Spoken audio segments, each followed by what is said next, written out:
नमस्कार, जनवार्तामध्ये आपल्या सर्वांचं स्वागत। सर्वप्रथम पाहूया ठळक बातम्या। देशातील युवा शक्ती आणि जाणकारांच्या अनुभवाची शिदोरी याच्या मिलापातूनच देश महासत्ता बनेल, केंद्रीय वित्त आयोगाचे माजी अध्यक्ष डॉक्टर विजय केळकर यांचं प्रतिपादन। भारतरत्न पंडित भीमसेन जोशी कला दालनाचे 10 फेब्रुवारीला मुख्यमंत्र्यांच्या हस्ते होणार उद्घाटन। मार्क्सवादी कम्युनिस्ट पक्षाच्या वतीने जैतापूर प्रकल्पाच्या विरोधात आंदोलन। भारतरत्न पंडित भीमसेन जोशी यांना गायन आणि वादनाने स्वर श्रद्धांजली। महाराष्ट्र राज्य सहकारी संघाच्या बरखास्त संचालक मंडळाने 3 एकर जागेबाबतच्या बीओटीच्या निर्णयावर फौजदारी गुन्हे दाखल करावे, राज्य सहकारी संघाचे संचालक डॉक्टर प्रताप पाटील यांची मागणी। आद्य क्रांतिकारक राजे उमाजी नाईक यांच्या स्मारकाचे काम लवकर सुरू न झाल्यास आंदोलन करण्यात येईल, ॲडव्होकेट वैशाली चांदणे यांचा इशारा। पुणे विद्यापीठाच्या वर्धापन दिनानिमित्त दिले जाणारे जीवनगौरव पुरस्कार जाहीर। आणि जनतेने माझ्या कामाला दिलेल्या प्रतिसादामुळेच मला राष्ट्रपती पदक प्राप्त झाले, सहाय्यक पोलीस आयुक्त रणजित धुरे यांचं मत। देशातील युवा शक्ती आणि जाणकाराच्या अनुभवांची शिदोरी यांच्या मिलापातूनच देश महासत्ता बनेल, असे प्रतिपादन केंद्रीय वित्त आयोगाचे माजी अध्यक्ष डॉक्टर विजय केळकर यांनी केले। माईर्स एमआयटीच्या वतीने भारत अस्मिता राष्ट्रीय गौरव सोहळ्याचे एमआयटीचे संस्थापक डॉक्टर विश्वनाथ कराड यांच्या वाढदिवसानिमित्त आयोजन करण्यात आले। यावेळी IIM बंगळुरूचे संचालक प्राध्यापक पंकज चंद्रा, खासदार अनुराग सिंग ठाकूर, प्रख्यात लेखक गुरुचरण दास, जाणकार दिग्दर्शक आशुतोष गोवारीकर, ज्येष्ठ नृत्यांगना आणि सामाजिक कार्यकर्ता मल्लिका साराभाई यांचा या पुरस्काराने सन्मान करण्यात आला। त्याचप्रमाणे देशाचे माजी निवडणूक आयुक्त TN शेषन यांचा विशेष जीवनगौरव पुरस्काराने सन्मान करण्यात आला। या प्रसंगी ज्येष्ठ शास्त्रज्ञ डॉक्टर रघुनाथ माशेलकर, माईर्स एमआयटीचे संस्थापक डॉक्टर विश्वनाथ कराड, प्राध्यापक मंगेश कराड, प्राध्यापक राहुल कराड आदी उपस्थित होते। डॉक्टर केळकर म्हणाले, भारत हा देश महासत्ता बनेल यात शंका नाही। हा मार्ग निश्चितपणे अवघड असणार आहे, त्यामध्ये अनेक चढ उतार असणार आहेत, परंतु देशातील ही तरुणांची शक्ती व कामाप्रती बांधिलकी बाळगणारी माणसे देशाला निश्चितपणे पुढे घेऊन जातील, असेही त्यांनी सांगितले। शेषन म्हणाले, भ्रष्टाचाराचा देशात थैथयाट सुरू आहे, आतंकवाद ठिकठिकाणी डोकेवर काढीत आहे। दुसऱ्या बाजूला देशाच्या आर्थिक विकासाचा दर चांगला असला तरी वैयक्तिक विकास होतो का, हा खरा प्रश्न आहे। त्यामुळेच आता आशा आहे ती तरुणांकडूनच। देशातील ती सर्वात मोठी शक्ती आहे, परंतु त्या शक्तीला योग्य दिशा मिळणे गरजेचे आहे। सकारात्मक विकास झाला तर आपला देश निश्चितपणे महासत्तेच्या दिशेने जाईल, असेही ते म्हणाले। आपल्या देशात क्षमता भरपूर आहे, परंतु आपली अवस्था आत्मा हरवल्यासारखी झाली आहे। धर्माचा चुकीचा अर्थ लावून आपण कर्मकांडात अडकत आहोत। पदव्या विद्यापीठातून मिळू शकतील, पण देशाप्रती बांधिलकी कशी आणणार, हा खरा प्रश्न आहे, असे प्रतिपादन मल्लिका साराभाई यांनी केले। अनुराग सिंग ठाकूर, आशुतोष गोवारीकर, पंकज चंद्रा यांनीही मनोगत व्यक्त केले। मिलिंद पांडे, गंधाली देवेकर यांनी सूत्रसंचालन केले, तर दिलीप आपटे यांनी आभार मानले। भारतरत्न पंडित भीमसेन जोशी कला दालनाचे उद्घाटन 10 फेब्रुवारीला मुख्यमंत्र्यांच्या हस्ते होणार आहे। पुण्यातील सहकारनगर परिसरातील कै वसंतराव पागुल उद्यानात पुणे महानगरपालिकेतर्फे उभारण्यात आलेल्या भारतरत्न पंडित भीमसेन जोशी कला दालनाचे उद्घाटन गुरुवार दिनांक 10 फेब्रुवारी 2011 रोजी सकाळी 10 वाजता महाराष्ट्राचे मुख्यमंत्री नामदार पृथ्वीराजजी चव्हाण यांच्या हस्ते संपन्न होणार असल्याची माहिती विरोधी पक्षनेते आबा बागुल यांनी पत्रकार परिषदेत दिली। राज्याचे उपमुख्यमंत्री अजित पवार, खासदार सुरेश कलमाडी, खासदार सुप्रिया सुळे, आढळराव पाटील, प्रकाश जावडेकर हे यावेळी प्रमुख पाहुणे म्हणून उपस्थित असतील। तसेच आमदार उल्हास पवार, आमदार विनायक निम्मण, रमेश बागवे, गिरीश बापट, माधुरी मिसाळ, बापू पाठारे, महादेव बाबर, चंद्रकांत मोकाटे, मोहन जोशी, दीप्ती चौधरी, रमेश वांजळे, अनिल भोसळे, नीलम गोरे, आयुक्त महेश जगडे तसेच महानगरपालिकेचे सर्व पदाधिकारी, पक्षनेते, नगरसेवक इत्यादी मान्यवर विशेष निमंत्रित म्हणून उपस्थित राहणार आहेत। 10 फेब्रुवारी हा दिवस पंडित भीमसेन जोशी यांचा तिथीनुसार जन्मदिन आहे। पुणे मनपाचे विरोधी पक्षनेते आबा बागुल यांच्या वॉर्डमध्ये त्यांच्या पुढाकाराने हा प्रकल्प पुणे महानगरपालिकेच्या माध्यमातून साकारण्यात आला आहे। पुणे महानगरपालिकेतर्फे साकारलेल्या या प्रकल्पात मिनी थिएटर, संगीत लायब्ररी, आर्ट गॅलरी, कला दालन इत्यादींचा समावेश असून सुमारे 4 लाख गाण्यांचा संग्रह त्यामध्ये करण्यात आला आहे। महाराष्ट्रात अशा पद्धतीचा हा पहिलाच प्रकल्प आहे। यावेळी जनवार्ताशी बोलताना आबा बागुल म्हणाले, भारतरत्न पंडित भीमसेन जोशी कला दालन हे ह्या बागुल सर्वे नंबर 43 मध्ये 20,000 चौरस फुटाचा निवासी प्लॉट आहे. त्याच्यावर आता आम्ही 12,000 स्क्वेअर फुटाचं हे कला दालन उभं केले. आपण जे आता पाहिलं असं समोर आपल्या समोरच म्युरल आहे ते पंडित भीमसेन जोशींचंच म्युरल आम्ही केलंय की ज्यांनी आयुष्यभर विठ्ठलाची गाणी गायली आणि ज्यांच्या ओव्या गायल्यात ते संत ज्ञानेश्वर तुकाराम आहेत आणि त्याच्यातून निर्माण झालेले पंडितजी. आणि आयुष्यभर पंडितजी हे हृदयात राहतीलच, कोणाच्या निघणार नाही. म्हणून आम्ही त्यांना स्वर्गीय कधीच म्हणू शकत नाही, कारण ते स्वतः अजरामर आहेत. आणि त्याच्यामुळं ही पंडितजींच्या नावाने आमची करण्यात आली. हे 12,000 स्क्वेअर फुटात आम्ही 3.5 कोटी रुपये महानगरपालिकेच्या वतीने आम्ही खर्च केलेत. आपण खाली पाहिलं असेल तर एक ऑडिटोरियम आहे. ऑडिटोरियममध्ये डॉक्युमेंटरी फिल्म पाहता येतील अशी आम्ही सोय केली. 80 लोक एका वेळेला तिथे डॉक्युमेंटरी फिल्म बघू शकतील. की मग ती पुण्याची असेल, पंडितजींची असेल, दीदींची असेल, संगीताची असेल, कुठलीही डॉक्युमेंटरी आपण फिल्म जी फिल्म तयार करू ती फिल्म तिथं पाहण्याची व्यवस्था आम्ही केली. त्याच्या पुढे आपण थोडं गेलं की आपण त्या कला दालनाच्या पॅसेजमध्ये ज्यांनी ज्यांनी संगीतासाठी योगदान केले, मग पलुसकरपासून, भास्कर बुवापासून, बखलेपासून तर दीनानाथ मंगेशकरांपर्यंत अशी आपण सगळ्यांची तिथं आपण पोर्ट्रेट तयार केलेत. तिथून थोडंसं पुढे गेलं की तुम्हाला आतमध्ये एक दुर्मिळ असा पियानो आपण पाहिला असेल की तो अतिशय 1930 सालचा तो पियानो आहे. जुनं पायाने तो पहिला चालत होता तसा तो पियानो आहे. त्याच्या आतमध्ये आपण गेले की आम्ही क्युबिकल्स केलेत संगीत ऐकण्यासाठी. ते संगीत ऐकण्यासाठी तुम्हाला ज्या ज्या पद्धतीचं संगीत पाहिजे ते सगळं सॉफ्टवेअरमध्ये आम्ही टाकले. ते अतिशय दुर्मिळ आहे की जे मार्केटमध्ये मिळणार नाही सहजासहजी असं ते दुर्मिळ संगीत आम्ही ठेवले. ते 28 लोक एका वेळेला त्या क्युबिकल्समध्ये बसून आपल्याला जे पाहिजे ते स्मार्ट कार्डद्वारे ऐकू शकतील. आणि स्क्रीनवर काही ऑडिओ व्हिजन असतील तेही आम्हाला दिसतील, व्हिडिओ असतील. आणि व्हिडिओ ते तुम्हाला जे आमच्याकडे मैफिली भरपूर मिळाल्यात ते व्हिडिओ सुद्धा तुम्हाला पाहता येतील.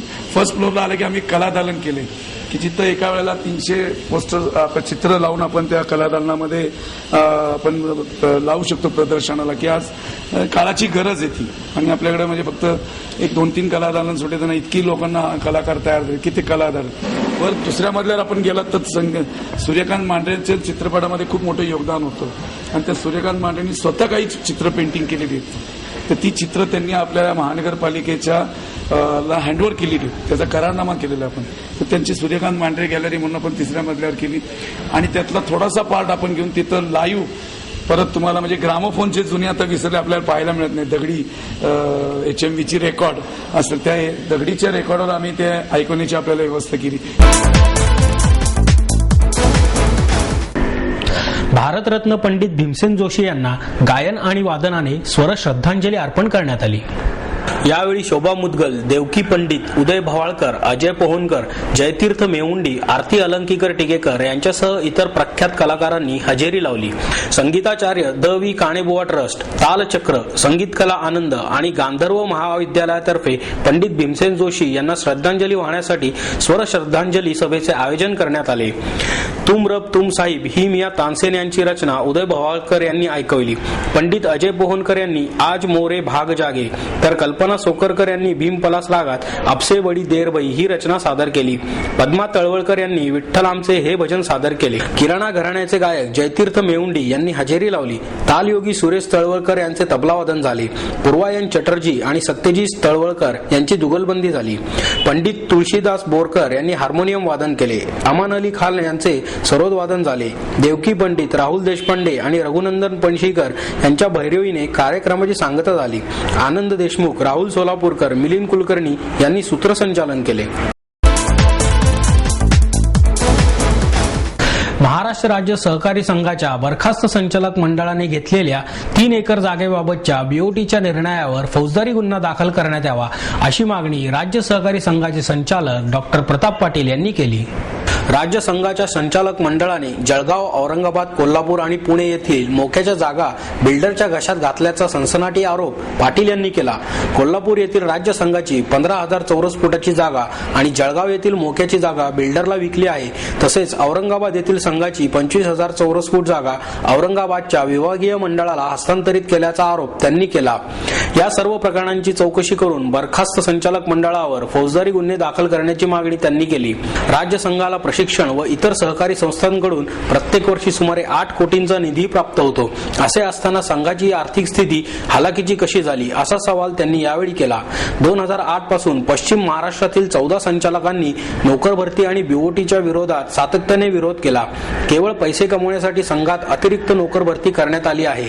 विशेष बाब म्हणजे विद्यमान अध्यक्ष, उपाध्यक्ष आणि मानद सचिव यांची मुदत 2008 मध्येच संपली असून त्यानंतर उपविधीप्रमाणे पदाधिकाऱ्यांच्या निवडी झाल्या नाहीत. त्यामुळे 2008 ते 2011 या कालावधीत घेतलेले राज्य सहकारी संघाचे निर्णय तातडीने रद्द करावेत. तसेच राज्य सरकार आणि सहकार आयुक्तांनी याबाबत गांभीर्याने दखल न घेतल्यास सहकारी शिक्षण व प्रशिक्षण देणाऱ्या शिखर संस्थेचे अस्तित्व संपेल अशी भीती पाटील यांनी व्यक्त केली. आद्य क्रांतिकारक राजे उमाजी नाईक यांच्या स्मारकाचे काम लवकरात लवकर सुरू न केल्यास आंदोलन करण्यात येईल असा इशारा ॲडव्होकेट वैशाली चांदणे यांनी दिला. राजे उमाजी नाईक यांच्या मामलेदार कचेरीत असलेल्या स्मारकामध्ये त्यांची 179वी पुण्यतिथी साजरी करण्यात आली. यावेळी उमाजी नाईक यांच्या पुतळ्याला अभिवादन करण्यासाठी भारिप बहुजन महासंघाच्या वतीने आयोजित कार्यक्रमानंतर बोलताना चांदणे यांनी हा इशारा दिला. यावेळी तहसीलदार संदेश शिर्के, नायब तहसीलदार विकास भालेराव, वरिष्ठ पोलीस अधिकारी व्ही.पी. निकम, हवेली पोलीस स्टेशनचे पोलीस इन्स्पेक्टर सतीश पाटील, भारिप बहुजन महासंघाचे अशोक ओव्हाळ, महाराष्ट्र राज्य उमाजी नाईक समितीचे प्रदेशाध्यक्ष अशोक अण्णा जाधव आदी उपस्थित होते. उमाजी नाईक यांच्या पुण्यतिथीनिमित्त मामलेदार कचेरी परिसरात विविध कार्यक्रमांचे आयोजन करण्यात आले. मामलेदार कचेरी येथे असलेल्या उमाजी नाईक यांच्या स्मारकाचे काम 5 वर्षांपासून रखडलेले आहे. ते काम लवकरात लवकर चालू करावे अशी मागणी अशोक जाधव यांनी जनवार्ताशी बोलताना केली. खास उमाजी नाईक यांच्यासाठी चालवण्यात आलेले न्यायालय, त्यांना ठेवण्यात आलेली कोठडी या सर्वांचं जतन होण्याची आवश्यकता असताना त्यांच्याकडे शासन दुर्लक्ष करीत असल्याचा आरोप करत याकरता आंदोलन छेडण्यात येणार असल्याचं वैशाली चांदणे यांनी सांगितले. आता या ठिकाणी राजे उमाजी नाईक यांच्या पुण्यतिथी निमित्तानं सर्वजण या ठिकाणी येतात, उमाजी नाईकांचं दर्शन घेऊन जातात. परंतु त्यानंतर वर्षभर त्याकडे कोणी पाहिलं, कोणी डुंकूनही पाहत नाही. तर आमची या ठिकाणी अशी मागणी राहील की ज्या आद्य क्रांतिकारी उमाजी नाईकांची ही जी वास्तू आहे, या वास्तूचं लवकरात लवकर स्मारक या ठिकाणी करावं. कारण त्यांच्या नावावर जी एवढी मोठी जागा, या जागेवरती विविध सरकारी कार्यालयात, पोलीस स्टेशन्स आहेत, तहसीलदार कचेरी आहे आणि विविध वेगवेगळ्या प्रकारचं या ठिकाणी बांधकाम केलं जातंय. सरकारला त्याकडे वेळ आहे, परंतु ह्या स्मारकाचं बांधकाम करणारं सर या ठिकाणी मुद्दामून कानाडोळा केला जातोय, दुर्लक्षित केलं जातंय.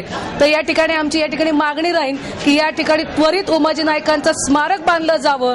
अन्यथा भारी बहुजन महासंघाच्या वतीने, भारतीय महिला शक्ती केंद्राच्या वतीने, जनप्रकाश संस्थेच्या वतीने या ठिकाणी तीव्र आंदोलन केलं जाईल आणि या सरकारला जाग आणण्याचं काम या ठिकाणी आम्ही सर्व संघटना मिळून, आमचा सर्व रामोशी समाज, बहुजन समाज, सर्व आम्ही एकत्रितरित्या येऊन या ठिकाणी या सरकारला जागे करण्याचं काम या ठिकाणी करू.